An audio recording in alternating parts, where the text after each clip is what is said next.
Battery চালিত autorickshaw চালকদের সড়ক অবরোধে স্থবির রাজধানী। 12 দফা দাবিতে প্রেস ক্লাবের সামনে গণ অবস্থান। প্রস্তুত সুপ্রিম কোর্টের জাজেস লাউঞ্জ। একটু পর শপথ নিচ্ছে 5 সদস্য নির্বাচন কমিশন।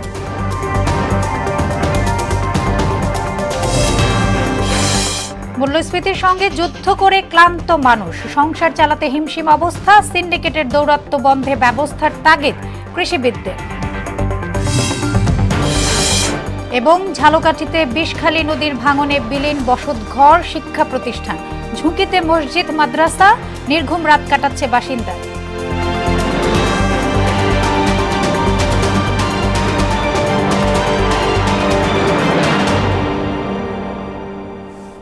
আসসালামু আলাইকুম, স্বাগত জানাচ্ছি মোহনা সংবাদে। পুরোটা সংবাদ জুড়ে আছি আমি সোনিয়া ইসলাম। শুনছিলেন শিরোনাম, এবারে বিস্তারিত। রাজধানীর বিভিন্ন এলাকায় ফের সড়ক অবরোধ করেছে ব্যাটারি চালিত রিকশা চালকেরা। এতে রাজধানীর বেশ কয়েকটি সড়কে যান চলাচল বন্ধ সহ তীব্র যানজট সৃষ্টি হয়েছে। সকালে রাজধানী প্রেস ক্লাবের সামনে তোপখানা ও পল্টন সড়ক, মোহাম্মদপুর, বেড়িবাঁধ, খিলগাঁও এবং যাত্রাবাড়ি এলাকায় সড়ক অবরোধ করে ব্যাটারি চালিত রিকশা চালকেরা। 12 দফা দাবিতে জাতীয় প্রেস ক্লাবের সামনে রিকশা, ভ্যান, ইজি বাইক শ্রমিক ইউনিয়নের ব্যানারে গণ অবস্থান কর্মসূচি শুরু হয়েছে। এর ফলে হাইকোর্ট থেকে কদম ফোয়ারা এবং প্রেস ক্লাব থেকে পল্টন পর্যন্ত যানবাহন চলাচল বন্ধ হয়ে যায়। তারা এই পাসগুলো বাংলাদেশে আইন না হাজার হাজার জনতার উপরে ছিটাই দিছে। আমরা কিস্তিতে ব্যাটারি চালিত গাড়ি কিনছি 1 লাখ 1.5 লাখ টাকা দিয়া, কারণ কিনা ওহন যে সরকারি আসে এই সরকারি অবৈধ ঘোষণা দেয়। আপনারা সবার অন্তর্বর্তী সরকার, কেন আপনারা এই হাইকোর্টের রায় মাইনে নিলেন? এই গরিবের বেতন লাথি দিলেন। এই গরিব মানুষ কি করবো? এই গরিব মানুষ কি রাস্তায় দাঁড়াবো না চুরি করবো না রাহাজানি করবো? এখন কিস্তি চলতেছে, গাড়ি বন্ধ, কিস্তি কোথা থেকে দিব আমরা? জাতীয় প্রেস ক্লাবের সামনে আছেন সহকর্মী মুনতাসির। সার্বিক চিত্র জানবো আমরা তার কাছে। মুনতাসির, আমরা তো জানি যে সকাল থেকে আজকে চালকদের, অটোরিকশা চালকদের গণ কর্মসূচি পালন চলছে। সবশেষ কি তথ্য আছে আপনার কাছে জানাবেন?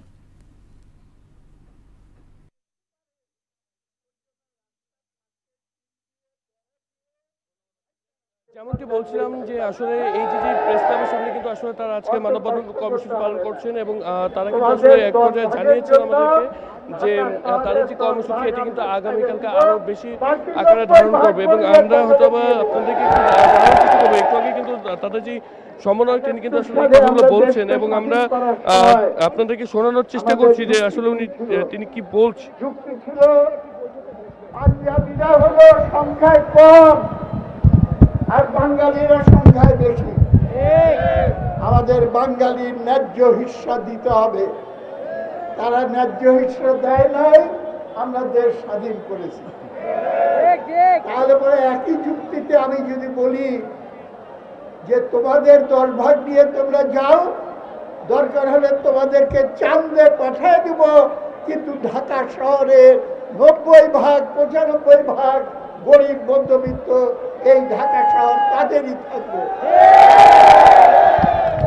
বলে যে শহরকে সুন্দর করতে হবে। মানুষকে ক্ষুধার্ত রেখে শহরকে সুন্দর করা সম্ভব না। তাই ঢাকা শহরের সৌন্দর্য বাড়াইতে হলে আমাদের খেটে খাওয়া মানুষের সৌন্দর্য, তাদের পেটে ভাত, পরনের কাপড়, তাদের উন্নত জীবনের নিষ্কার বিধান করতে হবে।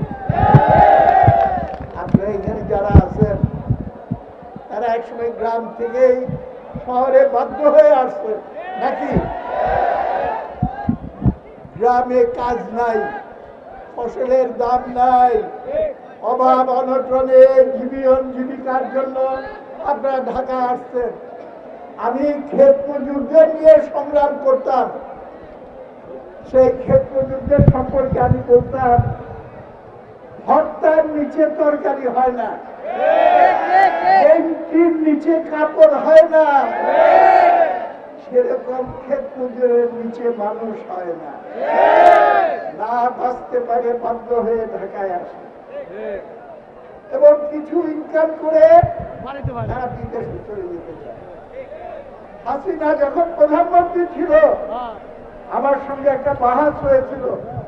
তিনি বললেন, সেলিম ভাই আপনি খালি সমালোচনা করেন, আপনি খালি হিংসা করেন, কিছু লোকের হাতে টাকা জমুক, চুয়ায়ে এক সময় গরিবের কাছে যাবে, চুয়ায়ে পড়তে পড়তে আস্তে আস্তে গরিবের।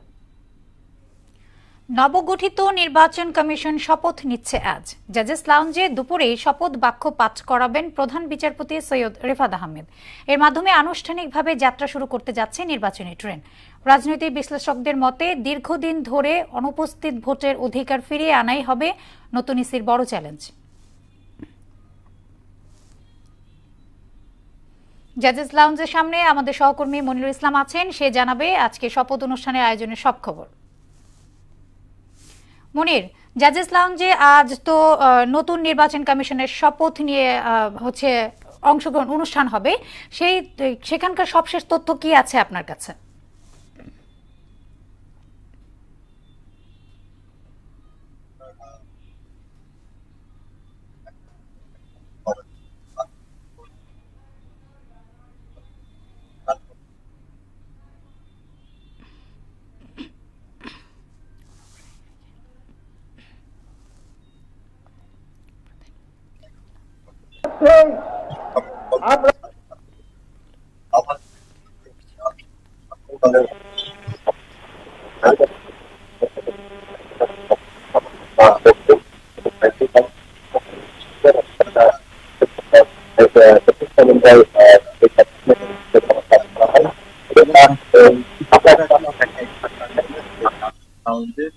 এখানে কিন্তু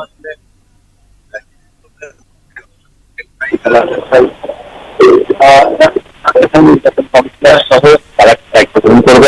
শপথ গ্রহণ করবেন এবং শপথ পাঠ করাবেন হাইকোর্টের প্রধান বিচারপতি রেফাত আহমেদ।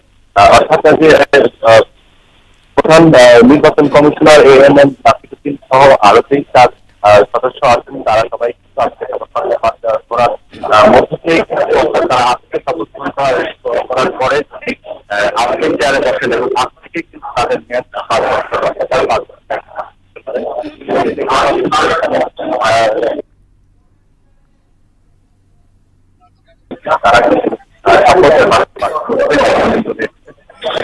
আসলে সবাইকে তারা কমিশনারগুলো আছেন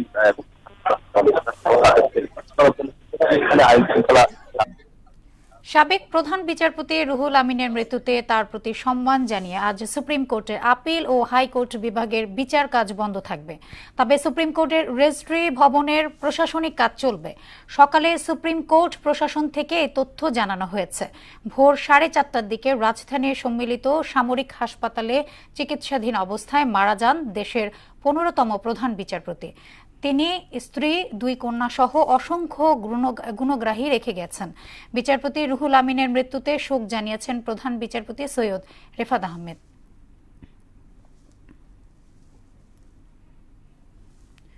রাজধানীর মিরপুরে একটি বাসার গ্যাস সিলিন্ডার লিকেজ থেকে বিস্ফোরণের ঘটনায় নারী শিশু সহ 7 জন দগ্ধ হয়েছে। 3 জনের অবস্থা আশঙ্কাজনক বলে জানিয়েছে চিকিৎসক। ভোরের দিকে এই আগুনের ঘটনা ঘটে। দগ্ধের উদ্ধার করে জাতীয় বার্ন অ্যান্ড প্লাস্টিক সার্জারি ইনস্টিটিউটের জরুরি বিভাগে নিয়ে আসা হয়।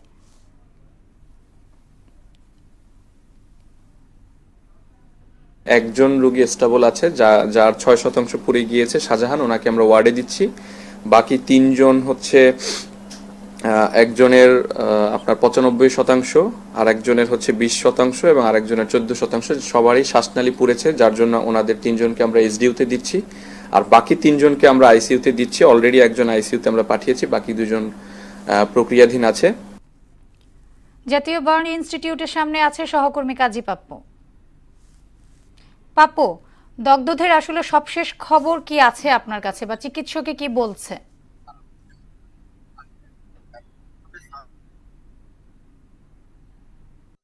মিরপুর 11 একটি বাসায় গ্যাস সিলিন্ডার বিস্ফোরণে 7 জনের যে জাতীয় বার্ন ইনস্টিটিউটে ভর্তি হয়েছে, তাদের মধ্যে 6 জনের অবস্থা আশঙ্কাজনক এবং 6 জনের ভিতরে 3 জনের চিকিৎসা হচ্ছে কিন্তু ICU-তে এবং বাকি 3 জনের চিকিৎসা হচ্ছে কিন্তু HDU-তে।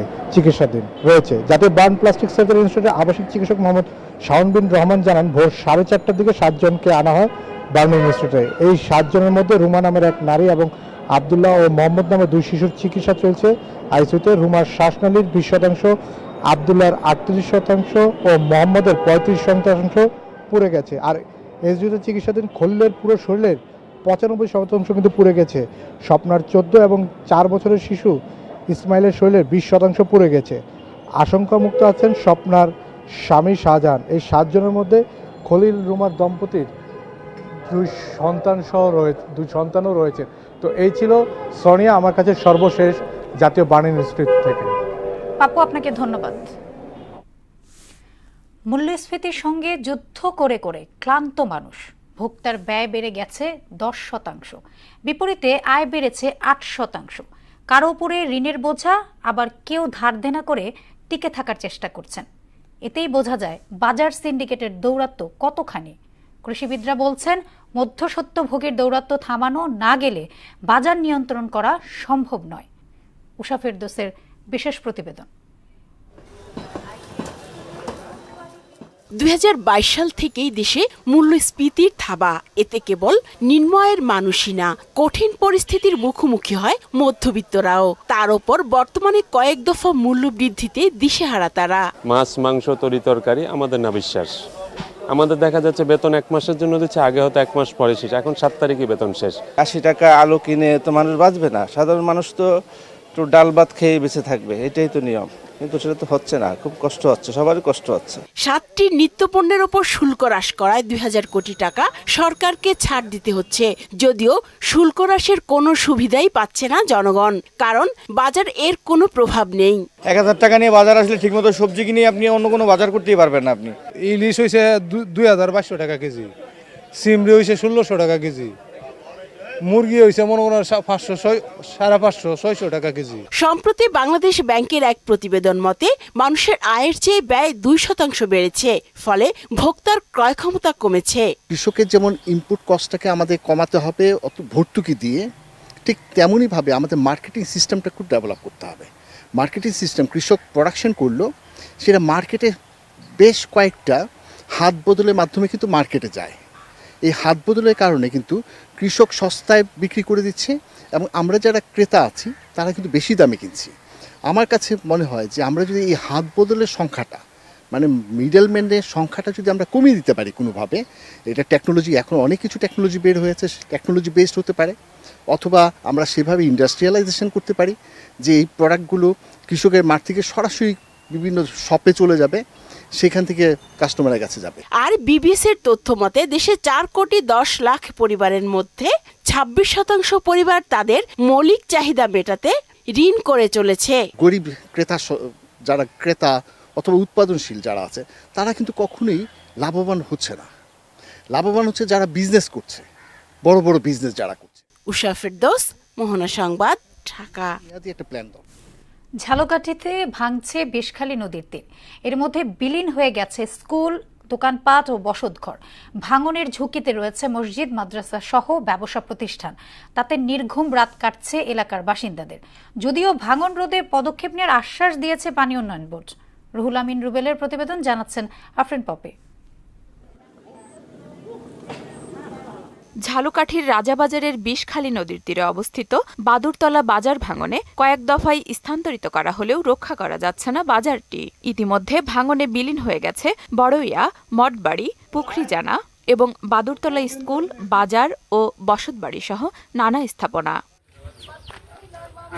ফের ভাঙন ঝুঁকিতে রয়েছে দোকান, বসতঘর, মসজিদ ও মঠবাড়ি ইউনিয়ন মাধ্যমিক বিদ্যালয়। এছাড়া সুগন্ধা নদীর ভাঙনে ঝালকাঠি সদরের চরকাঠি, ভাটারাকান্দা, কৃষ্ণকাঠি, দেউড়ি, দিয়াকুল, নলছিটির বহরমপুর, ষাটপাকিয়া, মল্লিকপুর এলাকার গুরুত্বপূর্ণ স্থাপনা নদীগর্ভে বিলীন হতে পারে জানিয়েছেন নদীপাড়ের বাসিন্দারা। তাই দ্রুত স্থায়ী বাঁধ নির্মাণের দাবি তাদের। নদী ভাঙতে কয়েক ফিট পানি লাগছে। আমার একটা ঘর নদীতে গেছে, কিছু রাখতে পারি না, আর একটাও যাইতে আছে। যে বাড়ি দেন সেই দরজায় আমি খাড়াই রয়েছি, আমার ভাঙে যাইতে আছে। স্কুল ভবন আমাদের খুব ভাঙনের আক্রান্ত আছেন, হয়তো চিরে আমাদের একটা ভবন চলে যাওয়ার সম্ভাবনা রয়েছে। 2বার দোকান আমি সরাইছি, 2বার বাঙ্গার, এখন এই বাঙ্গল খুলে অনেক কষ্ট হইতেছে। আমরা যে দোকানদারি করি, বাজার থেকে কয়েকটা দোকান নামিয়ে গেছে। এখন যে অবস্থায় ভাঙ্গা শুরু হয়েছে, কিছুদিন এরকমের ভাঙলে বাজার থাকবে না। বিষয়টি জেনে পানি উন্নয়ন বোর্ডের এই কর্মকর্তা বললেন, বরাদ্দ পেলে কাজ শুরু করবেন। সরজমিনে পরিদর্শন করেছি, প্রাক্কলন প্রস্তুতের কাজ চলমান আছে। আমরা ভবিষ্যতে জরুরি ভিত্তিতে কাজ করার জন্য প্রয়োজনীয় ব্যবস্থা গ্রহণ করব। আর নদী ভাঙনের হাত থেকে রক্ষা পেতে দ্রুত কার্যকর পদক্ষেপ গ্রহণ করার দাবি জানিয়েছেন ক্ষতিগ্রস্তরা। আফরিন পপি, মোহনা সংবাদ। অত্যাবশ্যকীয় সংস্কার শেষ করে দ্রুত একটি সুষ্ঠু নিরপেক্ষ নির্বাচন দিতে অন্তর্বর্তী সরকারের প্রতি আহ্বান জানিয়েছেন বিএনপির স্থায়ী কমিটির সদস্য মঈন খান। এর মধ্যে নির্বাচন কমিশন গঠন করায় অন্তর্বর্তী সরকারকে ধন্যবাদও জানান তিনি। সকালে রাজধানীর চন্দ্রিমা উদ্যানে জিয়াউর রহমানের সমাধিতে শ্রদ্ধা নিবেদন শেষে মঈন খান এসব কথা বলেন। বিএনপির প্রতিহিংসার রাজনীতি করে না জানিয়ে তিনি অভিযোগ করেন, আওয়ামী লীগ সরকারের নিপীড়ন, নির্যাতন ও মামলার কারণে অনেকে বিদেশে চলে গিয়েছে। অন্তর্বর্তীকালীন সরকার, তাদেরকে আমরা ধন্যবাদ জানাই। তারা একটি ভালো ব্যবস্থা নিয়েছে, একটি নির্বাচন কমিশন তারা প্রতিষ্ঠা করেছে। আমি বিশ্বাস করব এই নির্বাচন কমিশন তাদের সবচেয়ে গুরুত্বপূর্ণ সংস্কার। এই সরকারকে অহেতুক কোনো বিলম্ব করলে হবে না, তাদেরকে অত্যাবশ্যক যে সংস্কার সেগুলো সম্পাদন করে অনতিবিলম্বে বাংলাদেশে একটি সুষ্ঠু নিরপেক্ষ নির্বাচন দিতে হবে। সিরাজগঞ্জে বাস মোটরসাইকেল সংঘর্ষে 2 মোটরসাইকেল আরোহী নিহত হয়েছেন। সকালে ঢাকা পাবনা মহাসড়কে উল্লাপাড়া উপজেলার বোয়ালিয়া বাজার এলাকায় এই দুর্ঘটনা ঘটে। নিহতরা হলেন উল্লাপাড়া উপজেলার বড় পাঙ্গাসী ইউনিয়নের মাটিকাটা গ্রামের মিজানুর রহমানের ছেলে শরীফুল ইসলাম ও শাহজাদপুর উপজেলার রতনকান্দি গ্রামের শফিকুল ইসলামের ছেলে নাইমুর রহমান। দেশের বাইরের খবর। লেবাননে ইসরায়েলি হামলায় আরও 33 জন নিহত হয়েছেন। আর গাজায় 2 দিনে প্রাণহানির সংখ্যা আরও 120 ফিলিস্তিনি। 1 বছরেরও বেশি সময় ধরে চলা তাণ্ডবে 85% ফিলিস্তিনি বাস্তুচ্যুত হয়েছে। উপার্জন ও খাদ্য উৎপাদন তলানিতে নামায় অর্ধাহার অনাহারে দিন কাটাচ্ছে লাখো মানুষের। কাজী শাহরিনের ডেস্ক রিপোর্ট। পুরো শহর যখন গভীর ঘুমে আচ্ছন্ন, ঠিক তখনই লেবাননের বৈরুতে বিমান হামলা চালায় ইসরায়েল। বোমার শব্দে কেঁপে ওঠে পুরো শহর। হামলায় একটি বহুতল আবাসিক ভবন সম্পূর্ণ ধ্বংস হয়ে যায়। এই হামলায় নিহত হয়েছে 20 জন আর আহত অর্ধশতাধিক। হিজবুল্লাহর দাবি, হামলার লক্ষ্য ছিল তাদের এক শীর্ষ নেতা, কিন্তু সে সময় তিনি ওই এলাকায় ছিলেন না। রাজধানীর বৈরুতের পাশাপাশি এ রাতে পূর্বাঞ্চলের বালবেক জেলার 2টি গ্রামে হামলা চালিয়ে 13 জনকে হত্যা করেছে নেতানিয়াহু সেনারা। আহত হয়েছে অনেকে। গত বছরের অক্টোবর থেকে ইসরায়েলি হামলায় এ পর্যন্ত লেবাননে প্রাণ গেছে প্রায় 3670 জনের। এদিকে ফিলিস্তিনের গাজায় ইসরায়েলি তাণ্ডবে 2 দিনে আরও 120 জন নিহত ও প্রায় 200 জন আহত হয়েছে। এতে উপত্যকাটিতে 44,200 ছাড়িয়েছে মৃত্যু। উপত্যকা জুড়ে এখনও নিখোঁজ রয়েছে 10,000-এরও বেশি মানুষ। ধ্বংসস্তূপের নিচে আটকা আছে বহু মানুষ। জাতিসংঘের তথ্য মতে ইসরায়েলি হামলায় গাজার প্রায় 85% মানুষ বাস্তুচ্যুত হয়েছেন। খাদ্য, বিশুদ্ধ পানি এবং ওষুধের তীব্র সংকটের মধ্যে লাখ লাখ মানুষ মানবেতর জীবনযাপন করছে। কাজী শাহরিন, মোহনা সংবাদ। শিগগিরই ভারতীয় উপমহাদেশ সফরে আসছেন ব্রিটিশ রাজা তৃতীয় চার্লস। এর মধ্য দিয়ে ক্যান্সার থেকে তিনি সেরে উঠেছেন বলে ইঙ্গিত পাওয়া যাচ্ছে। ব্রিটিশ পত্রিকা ডেইলি মিরর এক প্রতিবেদনে তথ্য জানিয়েছে। গত বছরের সেপ্টেম্বরে ব্রিটিশ রানী দ্বিতীয় এলিজাবেথের মৃত্যুর পর তৃতীয় চার্লস সব ধরনের সফর বাতিল করতে বাধ্য হন। তবে বাংলাদেশ, ভারত ও পাকিস্তান সফরের মধ্য দিয়ে স্থগিত সিদ্ধান্ত ফের পুনরুজ্জীবিত হতে পারে। শেষ করব মোহনা সংবাদ, যাবার আগে শিরোনামগুলো আরো একবার।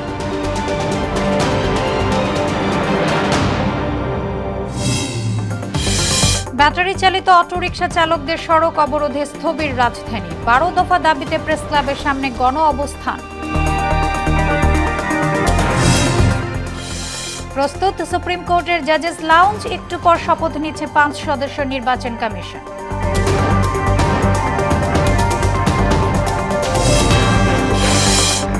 মূল্যস্ফীতির সঙ্গে যুদ্ধ করে ক্লান্ত মানুষ, সংসার চালাতে হিমশিম অবস্থা, সিন্ডিকেটের দৌরাত্ম্য বন্ধে ব্যবস্থার তাগিদ কৃষিবিদদের। এবং ঝালকাঠিতে বিষখালী নদীর ভাঙনে বিলীন বসতঘর, শিক্ষা প্রতিষ্ঠান, ঝুঁকিতে মসজিদ মাদ্রাসা, নির্ঘুম রাত কাটছে বাসিন্দাদের।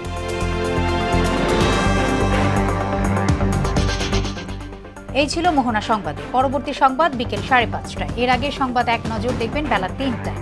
মোহনার সবশেষ খবর জানতে ভিজিট করুন www.mohana.tv। সংবাদ দেখতে পারেন ফেসবুক, ইউটিউবেও। এতক্ষণ সঙ্গে থাকার জন্য ধন্যবাদ সবাইকে।